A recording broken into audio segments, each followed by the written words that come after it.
Hello everyone, मैं हूँ प्रज्ञा और प्रज्ञा एम्पावर स्टडीज़ में आपका स्वागत है। आज हमारा टॉपिक है क्लास 10 की एनसीईआरटी का या एमपी बोर्ड का भी यही है, प्रायिकता, है ना, प्रोबेबिलिटी।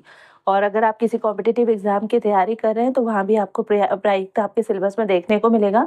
जैसे कि एमपी पीएससी के मेंस के पेपर में साइंस एंड टेक्नोलॉजी का जो पेपर होता है उसमें थर्ड यूनिट में प्रायिकता सिलेबस में है। तो ये स्कूल स्टूडेंट्स के लिए और कॉम्पिटिटिव एग्जाम की प्रिपरेशन करने वाले सभी स्टूडेंट्स के लिए समान रूप से हेल्पफुल रहेगा, यूजफुल रहेगा। तो स्टार्ट करते हैं। देखिए, प्रायिकता हमारे डेली लाइफ में तो हम प्रायिकता वर्ड का इस्तेमाल नहीं करते, लेकिन इसका अगर आप सिनोनिम देखेंगे ना तो प्रायिकता का मतलब होता है, प्रोबेबिलिटी का मतलब होता है संभावना। हम हमेशा ऐसी बातें करते हैं, आज शायद बारिश होगी, है ना। अगर आप किसी कॉम्पिटिटिव एग्जाम की तैयारी कर रहे हैं या किसी भी एग्जाम की तैयारी कर रहे हैं तो आप कहते हैं, पहले से प्रेडिक्शन लगाते हैं कि शायद आज का पेपर इजी आए। संदेह है, आज का कोई कहे कि यार मुझे लग रहा है, मुझे संदेह हो रहा है कि आज का पेपर टफ आए। किसी को पेपर अच्छा जाएगा या पेपर अच्छा नहीं जाएगा, है ना। इस तरह की बातें। अगर कोई मैच है तो मैच में हमारी पसंद की टीम जीतेगी या नहीं जीतेगी, हमारी पसंद की टीम टॉस जीतेगी या नहीं जीतेगी, इस तरह की बातें हम अक्सर करते हैं। तो यही है प्रायिकता। यहाँ पर है ना, कुछ निश्चित नहीं होता। जैसे बारिश होगी या नहीं होगी, पेपर इजी आएगा या नहीं आएगा, तो निश्चित नहीं है। पहले से जब हम प्रेडिक्शन लगाते हैं तो वहाँ पर निश्चितता नहीं होती, है ना। तो ऐसी अनिश्चितता के संख्यात्मक मापन के लिए हम गणित में पढ़ते हैं प्रायिकता या प्रोबेबिलिटी, ठीक है। अब देखिए, तो ये प्रोबेबिलिटी से रिलेटेड मैंने जो प्रोबेबिलिटी हम जिन फॉर्मूलेस के यूज करते हैं वो ये है। देखिए, P फॉर प्रोबेबिलिटी और E फॉर इवेंट। हम कोई भी घटना, जैसे बारिश होना एक घटना है। अब ये घटना में दो बातें, या तो होगी या नहीं होगी, है ना। एक मेन घटना क्या है, मेन इवेंट क्या है, बारिश का होना। अब ये बारिश संदेह है, बारिश से रिलेटेड, इसमें क्या दो बातें, होगी या नहीं होगी। तो जब तक हमको पता ही नहीं कि होगी या नहीं होगी, तब तक होने की संभावना कितनी है और नहीं होने की संभावना कितनी है। तो हम तो यही कहेंगे कि आधी आधी है। या फिर किसी ने देखा यार बादल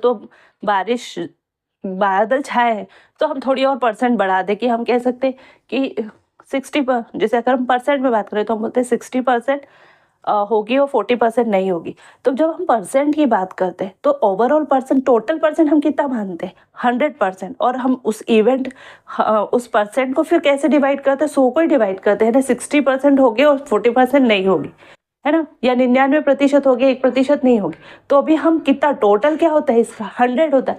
तो जब ऐसा प्रतिशतता के में जब हम बात करते हैं परसेंट में, तब 100% टोटल जो इवेंट हम देखते हैं होंगे या नहीं होंगे, उसका परसेंट हम कितना बोलते हैं, 100%। तो जब बात आती है प्रायिकता की, प्रोबेबिलिटी की, तो वो जो मेन इवेंट रहता है ना, उसमें जितने इवेंट रहेंगे उसका योग कितना होता है, 1, है ना।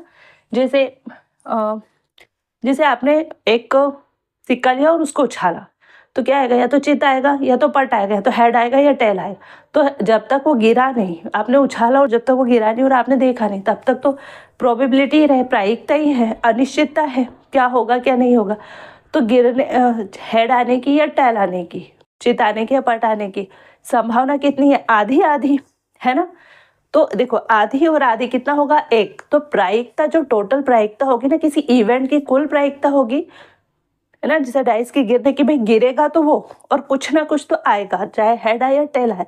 तो इसकी गिरने की प्रायिकता क्या है और कुछ ना कुछ आने की प्रायिकता क्या है, 1। टोटल प्रायिकता कितनी, 1। तो देखो P कितनी होगी, टोटल 1। अब इसमें कितने इवेंट है, एक तो हेड आएगा तो P of H plus P of tail, ये कितने, तो ये जब तक गिरा नहीं तब तक हम आधा आधा बोल सकते हैं इसको। तो 1 आधा प्लस आधा, ये कितना होगा, टोटल 1। तो किसी इवेंट में जितने भी छोटे छोटे इवेंट होंगे, नहीं होंगे, जितने भी उसकी परिणाम होंगे, उन सबका योग कितना होता है, 1। यानी टोटल प्रायोरिटी किसी इवेंट की कितनी, प्रायिकता कितनी होगी, प्रोबेबिलिटी 1। और उसमें जितने भी इवेंट होंगे उनकी सबकी प्रोबेबिलिटी या प्रायिकता कितने के बीच में होगी, 0 से 1 के बीच में होगी, है ना। अब हो सकता है टेल गिर ही जाए, हेड ही गिर जाए तो इसकी तो 1 होगी पर इसकी फिर 0 होगी ना, है ना। तो जिसकी भी जितनी की भी प्रायिकता, जितने भी मेन इवेंट रहेंगे, जितने भी इवेंट रहेंगे उन सब की जो प्रायिकता रहेगी वो 0 और 1 के बीच में रहेगी, यानी ऐसे 1 5, किसी की ये 6 होगी तो किसी की 4, तो ये टोटल कितना हो गया 1। तो टोटल प्रायिकता कितनी होगी 1, किसी इवेंट की टोटल प्रायिकता 1 होगी और उसमें जितने भी छोटे छोटे इवेंट रहेंगे, जितनी भी निश्चितता अनिश्चितता रहेगी उनका योग वो कितना होगा 1 और 0 के बीच में वो कुछ भी हो सकती। अगर पहले ही 1 होगी तो बाकी सब कैसी हो जाएगी 0, क्योंकि योग कितना होगा 1। तो योग ना उनका 1 से बाहर नहीं जाएगा, योग रहेगा 1 और जो छोटी छोटी इवेंट रहेगी वो लाई करेगी बिटवीन 0 एंड 1। तो देखिए ये क्या है, P क्या है प्रायिकता, E क्या है इवेंट, यानी हिंदी में बोलेंगे इसको प्रोबेबिलिटी और इवेंट ही है, लेकिन हिंदी में भी इसको प्रायिकता, तो P से तो हो गया प्रायिकता, लेकिन ये E को बोलते हैं घटना, है ना। तो वो घटना को हमने नाम दे दिया E। तो E के अनुकूल परिणामों की संख्या बटे प्रयोग के सभी संभव परिणामों की संख्या, यानी जब आपने जैसे आपने आपने सिक्का उछाला, तो इसमें एक आपने प्रयोग किया क्या, सिक्का उछालने का, तो उसमें कितने परिणाम हो सकते हैं, 2, या तो हेड आएगा या टेल आएगा।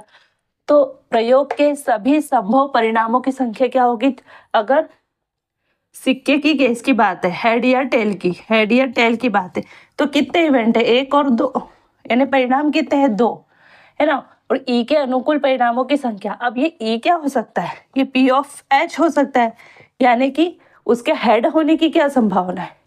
तो अभी तो भाई आधी ही है, तो देखो हेड कितना है 1, सिक्का अगर 1 है तो उसमें हेड कितना होगा 1, तो इसकी संभावना क्या होगी, मतलब इसकी संख्या तो 1 है, या तो हेड आएगा या तो क्या आएगा टेल, तो ये भी क्या है 1। ये प्रायिकता नहीं है, इसकी प्रायिकता अब हम निकालेंगे, है ना। तो E के अनुकूल परिणामों की संख्या क्या है 1, क्योंकि 1 अगर सिक्का है तो हेड भी तो हमारे पास 1 है ना, ठीक। और प्रयोग के सभी संभव परिणामों की संख्या क्या है 2, या तो हेड आएगा या टेल आएगा। तो परिणाम कितने हैं हमारे पास 2, जो कि निश्चित नहीं है, पर फिर भी परिणाम कितने 2, दोनों में से कुछ भी हो सकता है। लेकिन हेड होने की जो अनुकूल परिणाम क्या है, H आ जाए, H आए तो हेड आ गया, तो H क्या कितने H। तो इस तरह अगर आप किसी सिक्के को उछालोगे, है ना, तो हेड यानी P, हेड यानी कि P, H होने की प्रायिकता कितनी होगी, H के अनुकूल परिणामों की संख्या यानी कितना, हेड कितने 1, और प्रयोग के सभी संभव परिणामों की संख्या कितना होगा 2, क्योंकि हमारे पास हेड भी है और टेल भी है, हमारे पास 2 परिणाम है, 2 रिजल्ट हो सकते हैं। जैसे इंग्लिश में अगर बोलो, the number of outcomes favourable to E divided by number of all possible outcomes of the experiment. जो भी हमने एक्सपेरिमेंट किया उसमें कितने पॉसिबल आउटकम्स हो सकते हैं, तो हेड, इसके केस में क्या है 2, यानी हमने जो सिक्का उछाला उसके केस में 2 परिणाम, तो ये हो गए 2, यानी कि प्रोबेबिलिटी क्या होगी 0.5 भी बोल सकते हैं, ये भी, है ना। तो देखिए अब इसके टेल आने की या हेड नहीं आने की क्या हो सकती है, या तो आप बोलो इसको ऐसे भी बोल सकते हो हेड नहीं आने की, है ना, ये इसका मतलब है हेड नहीं आने की, या टेल आने की। अगर हेड नहीं आया तो फिर क्या आएगा टेल। तो कोई अगर पूछे कि हेड नहीं आने की प्रायिकता क्या है, प्रोबेबिलिटी क्या है, तो ये वही होगी जिसमें कि हेड नहीं टेल आएगा, जब टेल आएगा तो हेड नहीं आएगा, तो टेल आने की प्रोबेबिलिटी क्या है। अब हमारा इवेंट क्या है टेल, तो टेल के ये E मतलब टेल हो गया, तो टेल के अनुकूल परिणामों की संख्या, तो टेल कब आएगा जब हमको वो आपके सिक्के में टेल आएगा, है ना। तो वो क्या है टेल कितने 1 है ना, 1 सिक्का है तो उसमें टेल कितने होंगे 1, तो 1 बटे प्रयोग के सभी संभव परिणामों की संख्या क्या होगी, जब तक सिक्का गिरा नहीं, हमने देखा नहीं, तब तक तो 2 रहेगी, है ना, या तो हेड आएगा या टेल आएगा। चाहे आप टेल को सिक्का टेल लाने के लिए उछालो कि भाई टेल आने की क्या प्रोबेबिलिटी, फिर भी सिक्का तो आपने वही उछाला है, या तो अभी भी बात वही है कि या तो हेड आएगा या तो टेल आएगा, तो संभव परिणाम कितने हैं 2, तो 2 ही, तो यहाँ पे क्या 0.5। अब देखो आपका जो सिक्का उछालना था उसमें क्या था कि चाहे हेड आए या चाहे टेल आए, पर कुछ ना कुछ तो आएगा। ये एक मेन घटना होगी कि कुछ ना कुछ तो आएगा। तो इसकी ये टोटल पी, कुल पी या टोटल प्रोबेबिलिटी या कुल प्रायिकता कितनी, पी बराबर क्या होगा, P H plus P T, है ना।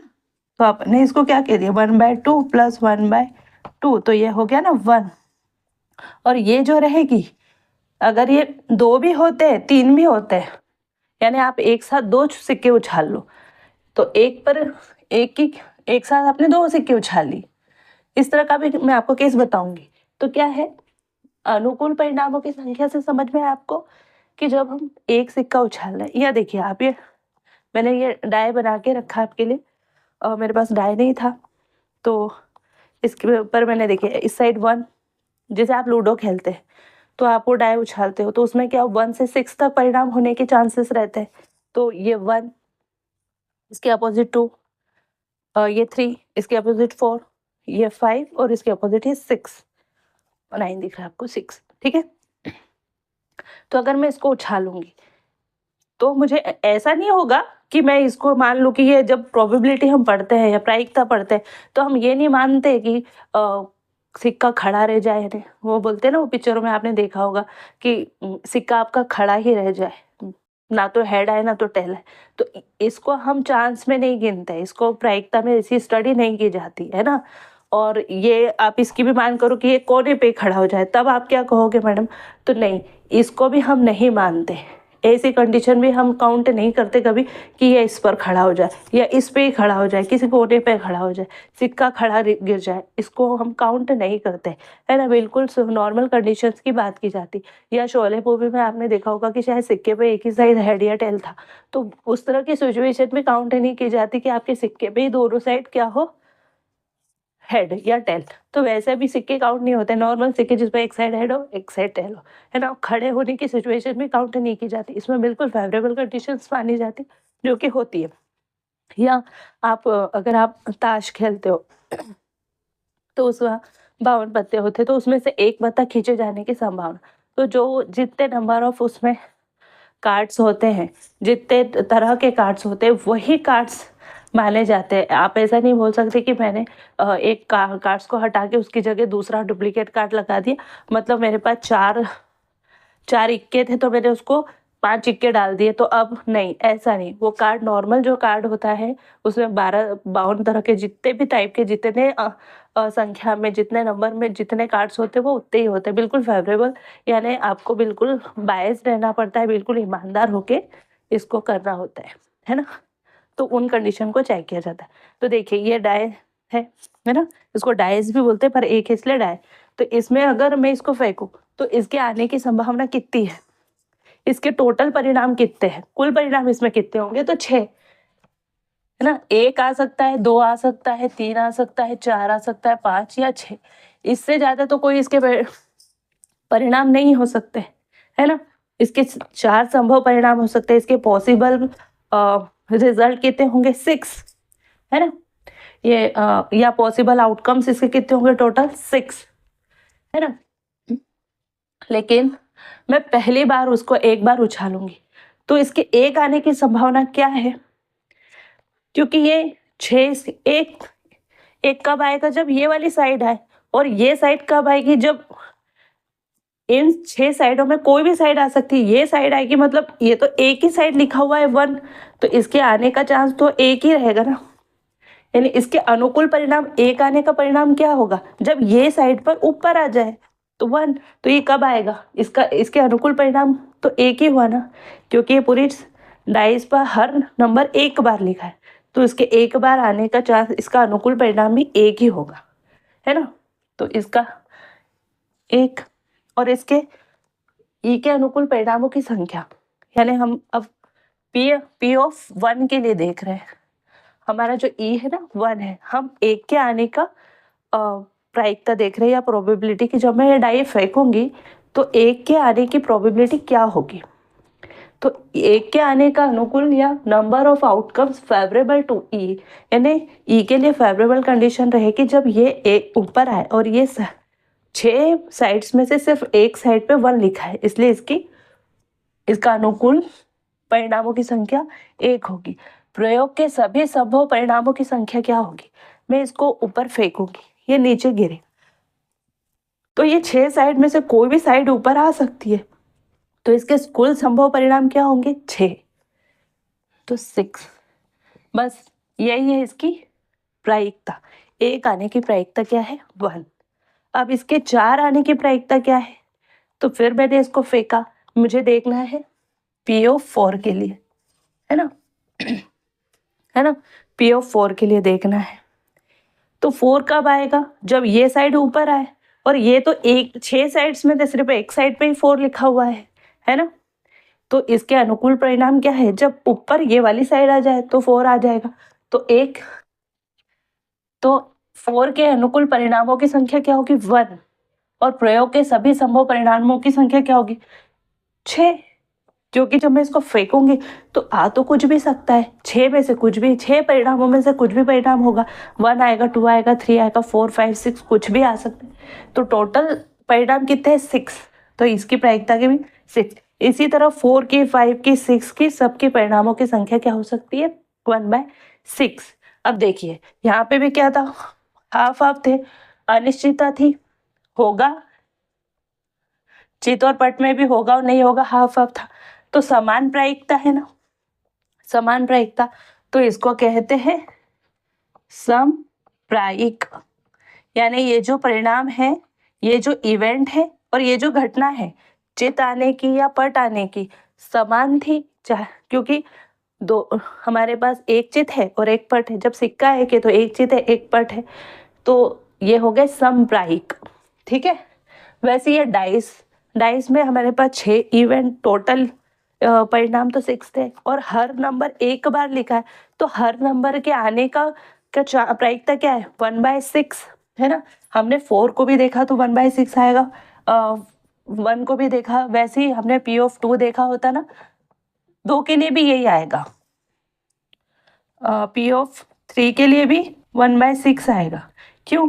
क्योंकि 3 भी तो साइड पर एक ही साइड रखा है, पूरे डाय पर एक ही साइड 3 है, तो जब 3 ऊपर आएगा, 6 में से 3 ऊपर आएगा, तभी तो इसकी प्रायिकता होगी, है ना। तो इसकी प्रायिकता क्या रही? 1/3, यानी 6 साइड में से वो साइड ऊपर है चाहे जिसपे 3 लिखा है, और वो अनुकूलता कब होगी? जब सिर्फ एक ही साइड पे तो लिखा है। तो वैसे ही 4 के लिए, 5 के लिए, 6 के लिए भी वही है कि 6 साइड में से सिर्फ एक साइड पर लिखा है 6, तो वो ही वाली साइड ऊपर आएगी, यानी इसकी एक ही अनुकूलता है कि जिसपे 6 लिखा है वो ऊपर आ जाए। तो ऐसी कंडीशन कितनी है? 1। तो क्या होगा? 6। तो देखो सभी की प्रायिकता कैसी? समान है ना, तो इसको बोलेंगे समप्रायिक। ये घटना क्या है? समप्रायिक घटना, और इंग्लिश में इसको बोलते हैं इक्वली लाइकली, इसको बोलते हैं इक्वली लाइकली। प्रोबेबिलिटी के लिए आप इसको जो प्रोबेबिलिटी है, कई जगह आप इसको पढ़ेंगे, तो ये जो प्रायिकता वर्ड है, इसको भी आप कई जगह, या प्रोबेबिलिटी, इसको पढ़ेंगे थ्योरेटिकल प्रोबेबिलिटी या क्लासिकल प्रोबेबिलिटी, है ना। तो ये सब बातें एक ही, या तो थ्योरेटिकल प्रोबेबिलिटी बोले, यानी सैद्धांतिक प्रोबेबिलिटी बोले, या क्लासिकल प्रोबेबिलिटी बोले, यानी कि परंपरागत प्रोबेबिलिटी, तो वो सारी चीजें एक ही है ना। तो इस तरह से आज मैंने आपको सिर्फ स्टडी कराई है प्रोबेबिलिटी क्या होती है ना। और देखो एक चीज और, कि ये तो 1/2 हो ही गया ना, तो समप्रायिक होता है ये सब, है ना। और ये समप्रायिक भी बता दिया। अब किसी इवेंट जैसे टोटल प्रायिकता, जैसे डाई के फेंकने की प्रोबेबिलिटी मैंने बताई थी, या तो हेड होगा या तो टेल होगा, है ना। तो ये मैंने बता दी थी, अपन ने निकाली 0.5 + 0.5, और ये 1 हो जाएगा इक्वल इसके।